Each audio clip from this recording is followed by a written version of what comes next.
Bonjour, bienvenue à tous, bienvenue dans la matinale. Je suis ravi de vous retrouver pour cette émission proposée par Gestion de Fortune, Investissement Conseil, profession CGP et Patrimoine 24. Au sommaire de cette édition, on va s'intéresser aux viagers nouvelle génération avec Etchea Capital. On fera un détour du côté des Nordiques pour parler actions, mais également obligations. Et puis enfin, immobilier, qu'est-ce qui s'est passé cette année? À part la crise, il y avait des choses à faire. On en parle avec un expert de Valorissimo. La matinale, c'est parti.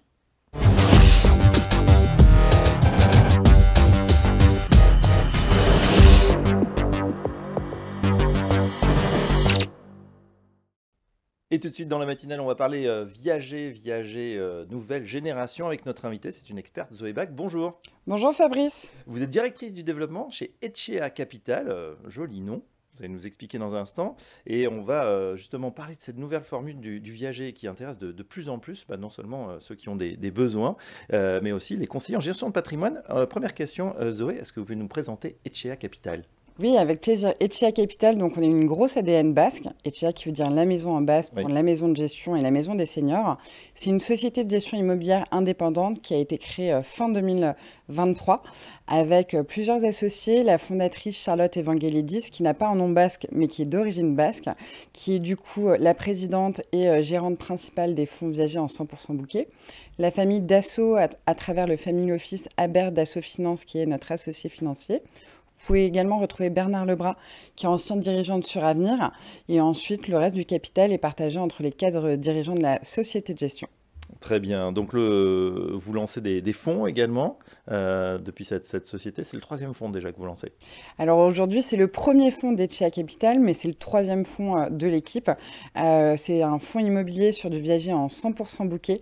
C'est notre troisième version, entre guillemets. Oui. C'est un fonds qui a pour but du maintien des seniors à domicile. On pourra peut-être le voir, mais c'est également un fonds qui est labellisé ISR, parce que pour nous, c'était assez important. Alors, on va le voir dans un instant. Ce fonds s'appelle Etchea Nova Life. Justement, sur quoi il repose ? Eh bien, écoutez, le but, comme je vous disais, c'est le maintien des seniors à domicile. C'est une SCI. Le but, c'est de mutualiser des actifs immobiliers un petit peu partout en France dans un seul fonds. Ce qu'on fait, c'est qu'en fait, c'est un viager en 100% bouquet, donc sans rente. On verse un capital au senior pour qu'il puisse rester chez lui. C'est un capital qui est défiscalisé. Et ensuite, le jour où il va partir en maison de retraite ou décéder, on va récupérer la pleine propriété des biens et du coup, ensuite, les revendre ou les relouer à la valeur du marché. Alors, il faut nous en dire un petit peu plus. Quel type d'actifs vous recherchez et en particulier quelle zone géographique ? Bien sûr. Alors, on va principalement regarder la France dans un premier temps. On va chercher des biens qui vont être liquides, qui vont pouvoir se revendre ou se relouer par la suite. On a pu voir ces 2 dernières années qu'on a eu une petite crise immobilière et notamment sur le résidentiel. Ça nous a pas mal challengé et ça nous a permis de nous rendre compte qu'en fait, ce qui était important, c'est toujours l'emplacement et la liquidité des supports. Donc aujourd'hui, on va chercher du Paris-Île-de-France, plutôt on va dire de l'ouest parisien. On va chercher bien évidemment du sud de la France parce que historiquement, ça a toujours été un endroit où on a fait du viager. On va prendre également l'arc atlantique au sens large avec bien évidemment du sud-ouest et du Pays basque et également du Lyon, Annecy, Pays genevois. Et aujourd'hui, ça va être des biens en pleine propriété autour d'1 million d'euros. Oui. Voilà. Alors 1 million d'euros, le capital versé, il est de combien à peu près ?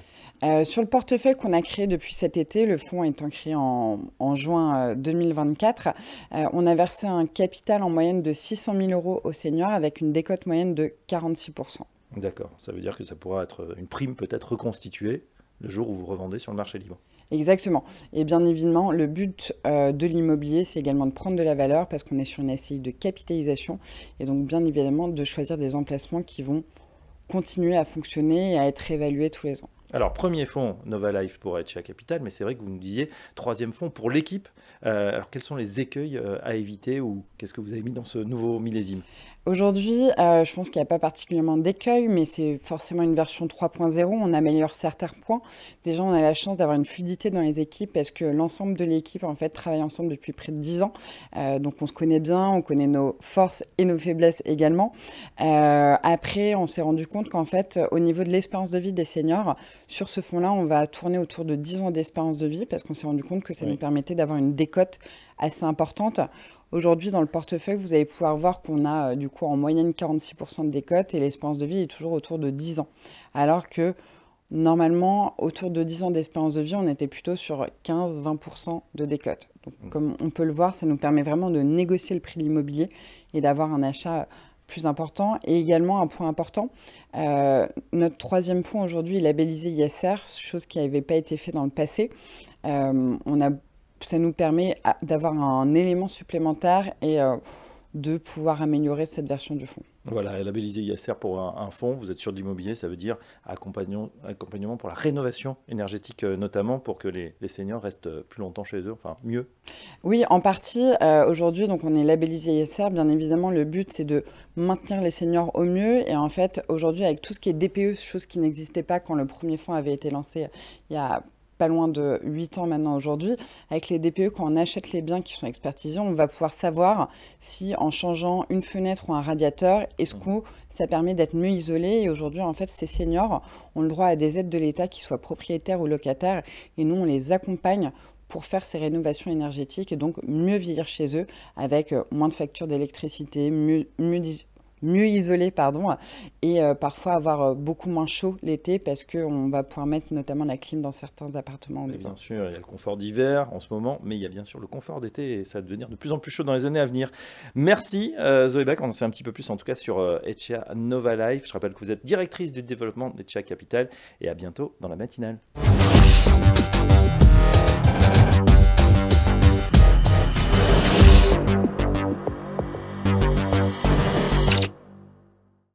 Et dans la matinale, on part du côté des Nordiques avec un spécialiste, c'est David Benmussa. Bonjour David. Bonjour. Vous êtes directeur exécutif responsable France et Benelux pour Nordea. Comme on va le voir, Nordea qui a un ADN vraiment fondé sur ce qu'on appelle l'ESG. Pouvez-vous nous présenter Nordea pour commencer? Parfait, merci déjà de m'inviter. Donc écoutez, moi j'ai rejoint Nordea il y a quelques mois. Nordea, c'est la plus grande banque scandinave. Et donc, ça a un historique depuis 1800, qui est en fait la réunion Nordea, c'est Nordic ID, et qui est devenu donc Nordea en 2000. Et c'est la réunion de 4 banques, une danoise, une finlandaise, oui, une suédoise, une norvégienne.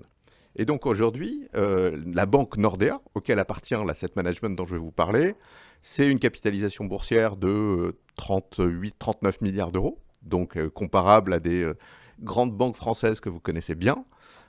Et qui a 10 millions de clients dans les Nordiques. D'accord.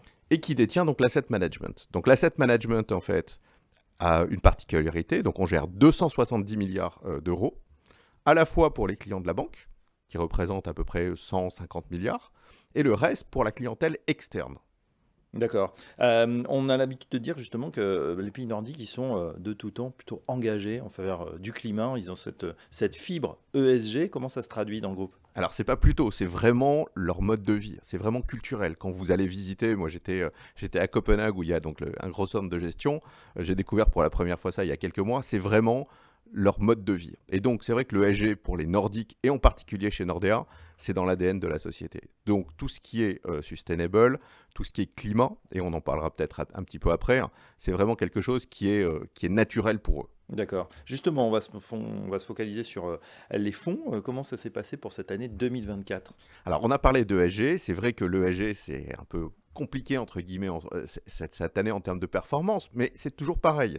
Quand on regarde en relatif par rapport à des actions internationales, quand vous enlevez les Mag 7, ça représente à peu près 10% de la performance de l'indice mondial. Oui. Mais quand vous regardez en absolu, est-ce que vous seriez content de faire 16% cette année avec des actions internationales climat? Probablement oui. Plutôt, c'est quel fonds avec lequel on peut faire cette performance? Alors en fait, c'est donc le Nordea One qui s'appelle Global Climate and Environment, qui est un des plus vieux fonds sur le climat. Il est article 9. Il a été lancé en 2008. Et ce sont toujours les deux mêmes gérants qui sont aux manettes depuis cette période-là. C'est aussi un des plus gros fonds puisqu'on est à 8,5 milliards d'encours. En effet. On fait aussi du crédit? Tout à fait. Donc il y a toutes les spécificités évidemment nordiques dont on ne peut pas parler par manque de temps, donc les covers, toutes ces choses nordiques. Mais surtout, on a une expertise sur le euro high yield, avec un filtre ESG et qui, effectivement, cette année a des performances incroyables et qui, pour l'année 2025, fait vraiment du sens d'avoir dans son allocation. Et puis vous avez également votre gamme Stars. Qu'est-ce que ça veut dire? Tout à fait. Alors, c'est la gamme qui est à la fois en action et en obligation, avec un filtre ESG plus poussé. Donc, ce seront des fonds qui sont article 8, mais qui, dans les prochaines lois avec l'ESMA, auront le nom Sustainable dans leur titre, tout à fait, sans changer la gestion. C'est-à-dire qu'on est, alors moi j'aime pas trop ça, mais ce qu'on dit 8 plus ou vert plus, mais en tout cas voilà. Donc il y a des actions européennes, des États-Unis, des émergents, et notamment par exemple on a un fonds Emerging Equity qui a le label ISR français, comme le fonds North American Equity Stars qui a le label ISR, et vous savez que c'est assez contraignant. Et vous avez en obligataire, donc vous avez le Eurohill dont je vous ai parlé, vous avez des corporates, enfin il y a une gamme assez complète là-dessus. Une dernière question, David, justement, puisqu'on arrive au terme de cette année. Comment vous voyez la tendance pour 2025 ? Alors, je pense que l'ESG, qui a été un petit peu chahuté, on va dire, sur l'année 2024, va continuer. Je suis assez confiant. Parce que en parlant à des conseillers, de parler à des banquiers, ils me disent qu'il y a à peu près 25% des clients qui demandent de l'ESG.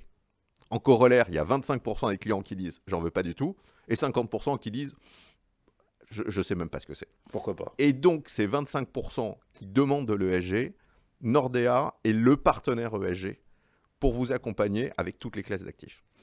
Et ben voilà, on en sait donc un petit peu plus sur Nordea, qui a l'ESG, on l'a compris, la finance durable chevillée au corps. Merci David Benmussa. Je rappelle que vous êtes directeur exécutif responsable France et Benelux de Nordea.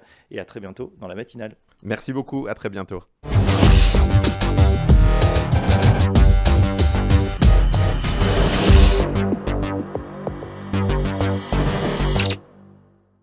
Et dans la matinale, tout de suite, on s'intéresse à cette année, ce qui s'est passé dans l'immobilier avec un spécialiste, c'est Pierre Fécamp. Bonjour Pierre. Bonjour. Vous êtes directeur commercial de Valorissimo. Voilà, on va voir quels ont été vos résultats pour cette année un petit peu chahutée en immobilier. Et puis on verra aussi comment faire face aux incertitudes, notamment politiques, avec voilà, des lois qui pourraient changer.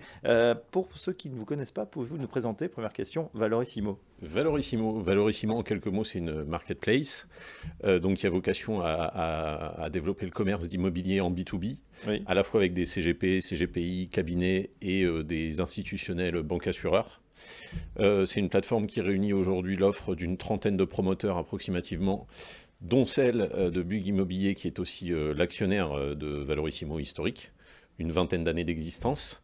Et puis, on a vocation, je veux dire, à réunir un peu le meilleur des deux mondes, le digital avec l'outil et la plateforme en tant que tel, et puis une équipe d'une vingtaine de commerciaux un peu partout sur le territoire, de responsables commerciaux qui animent nos partenaires, CGP, banques, assureurs, oui, partout en France. Alors justement, Pierre, on va l'évoquer, cette année immobilière, c'était une année un peu de transition avec la fin du Pinel, avec une crise quand même dans l'immobilier. Comment ça s'est passé pour votre groupe ? Je dirais une année en deux temps, 2024, un premier semestre compliqué avec, dans le prolongement de 2023, où on avait encore des taux d'intérêt aux alentours de 4, un peu plus de 4%, quelques problématiques de taux d'usure qui continuaient d'être présentes, des contraintes de HCSF qui à l'époque aussi faisaient parler d'elles. Donc bref, un environnement bancaire un peu complexe, et puis donc un premier semestre relativement compliqué. Ensuite, ça s'est plutôt amélioré.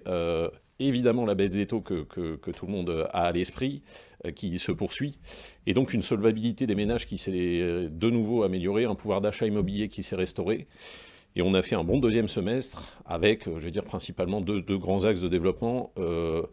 Le dernier run, le dernier semestre de Pinel Plus, qui intéressait les investisseurs, et puis le développement de la résidence principale qui représente maintenant un gros tiers de notre activité. C'était quoi avant ? C'est combien ? Avant, c'était aux alentours de 10%. D'accord, donc effectivement... On a fait x3 sur la résidence principale en un an et demi. Donc le rush sur le Pinel, il fallait en profiter, on le rappelle, oui, avant le 31 décembre de cette année. Et puis effectivement, résidence principale, voilà, on va chercher vos programmes pour aussi y habiter. Et c'est une bonne idée. Comment on explique cette progression ? Vous nous parlez justement de ces gens qui achètent leur résidence principale. Qui sont-ils ?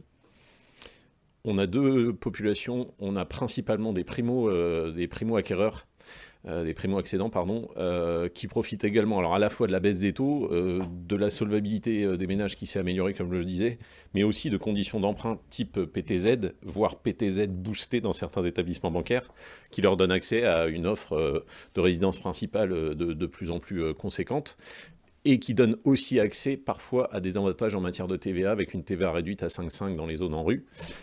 Donc on a ces primo-accédants qui se positionnent sur de la résidence principale un peu partout sur le territoire, en Ile-de-France, mais aussi dans les régions et dans les grandes métropoles. Et puis on a ce qu'on appelle en résidence principale les secondo-accédants, ceux qui vendent leur propre résidence principale pour constituer l'apport et s'offrir un beau logement VFA. Donc là évidemment on est sur des tickets un peu plus importants, des logements de taille un peu plus importante aussi, mais c'est je dirais moitié-moitié entre le primo-investisseur et puis le secondo-accédant. Très bien, bon, ça vous a pas échappé, on a eu des turbulences au niveau politique et ça bouleverse bien évidemment tout ce qui est budget, tout ce qui est projet de loi de finances, certaines règles ou certaines nouvelles lois qui devaient passer, ou peut-être des aménagements, notamment sur le LMNP. Là, tout est gelé. Comment vous préparez à ces échéances ou plutôt cet état de fait pour 2025 ? On l'avait déjà plus ou moins intégré parce qu'en fait, la revue éventuelle du dispositif LMNP, elle a été souvent d'actualité ces dernières années. À date, si ce n'est pour le LMNP en résidence de tourisme, on n'a pas de bouleversement majeur.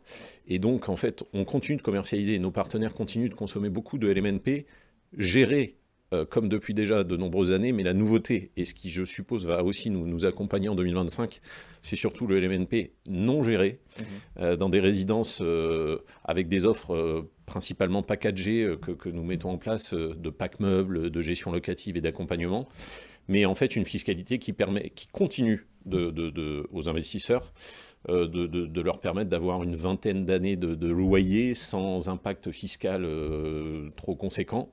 Et ça permet aussi d'être un super complément retraite pour les épargnants. Donc beaucoup de LMNP jusqu'ici, mais encore en 2025, je pense. Et voilà, la tendance donc qui va continuer pour ce LMNP dit Oui. non géré. Tout à fait. Voilà, pour l'instant, pas de changement et c'est tant mieux, il faut en profiter. Merci Pierre Fécamp, je rappelle que vous êtes directeur commercial de Valoristimo et à très bientôt dans la matinale. Merci à vous.